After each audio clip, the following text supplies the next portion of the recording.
Natural star Nani ఒకవైపు mass సినిమాలు మరోవైపు ప్రయోగాలు చేస్తున్నాడు. కానీ ఇంటర్నల్ గా మాత్రం పాన్ ఇండియా ఇమేజ్ మీదే తన కన్ను పడినట్టుంది. అందుకే ఏకంగా 200 కోట్ల రిస్క్ కి రెడీ అయ్యాడు. ఇంకా అంత మార్కెట్ రాకుండానే నేచురల్ స్టార్ సాహసం చేస్తున్నాడు. ఇంతకీ ఆ మొండి ధైర్యం వెనుకున్న రీజన్ ఏంటి? Take a look. సరిపోతా శనివారం షూటింగ్ పూర్తిగా వచ్చింది. వివేక్ ఆత్రేయ డైరెక్షన్ లో మూవీ చేస్తున్న నాని ఇప్పుడు తన మార్కెట్ కి మించి డబుల్ రిస్క్ చేస్తున్నాడు. 200 కోట్ల సాహసానికి రెడీ అయ్యాడు. నాని చాలా కాలంగా మాస్ ఇమేజ్ కోసం ప్రయత్నిస్తున్నాడు.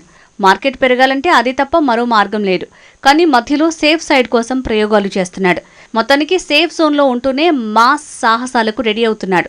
అలా దసరా ఫేమ్ శ్రీకాంత్తో మరో మూవీకి కమిట్ అయ్యాడు. దసరా మూవీ నాని కెరీర్లో వచ్చిన ఊరమాస్ హిట్ మూవీ. 100 కోట్ల వసూళ్లతో నాని మార్కెట్ని పెంచిన సినిమా. అలాంటి కాంబినేషన్లో 200 కోట్ల పెట్టుబడితో పాన్ ఇండియా మూవీ రాబోతోందంటే అంతా షాక్ అయ్యారు. కానీ నాని స్ట్రాటజీ మీద మాత్రం మిక్స్డ్ కామెంట్స్ వస్తున్నాయంటున్నారు. శ్యామ్ సింగ్ రాయ్, దసరా రెండు కూడా నాని ఫేట్ మార్చిన సినిమాలే. మాస్లో ఫాలోయింగ్ పెంచిన మూవీసే. కానీ రెండు కలిపితే 200 కోట్ల వసూళ్లు అనుకున్నా అదే మొత్తం పెట్టుబడిగా పెట్టి పాన్ ఇండియా మూవీ తీస్తే నిర్మాత ఫ్యూచర్ రిస్కీ అంటున్నారు. 100 కోట్ల మార్కెట్ ని రీచ్ అయిన నాని 200 కోట్లతో పాన్ ఇండియా మూవీ తీస్తే పెట్టుబడి తిరిగి వస్తుందా? హిట్ అయిన వసూళ్లు కనీసం 250 నుంచి 300 కోట్లు వస్తే నిర్మాత గట్టెక్కే ఛాన్స్ ఉంది.